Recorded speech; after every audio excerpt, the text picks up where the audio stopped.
The current war is a hybrid war, and it's not only about physical attacks, but a lot about infrastructures, information technologies, and this cybersecurity context. How is it to live in war zone? I will try to uncover some details of our everyday life in Ukraine.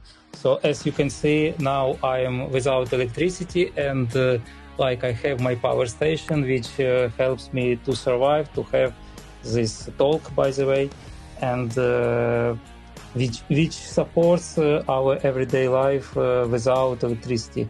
And by the way, without water and many other useful and simple things.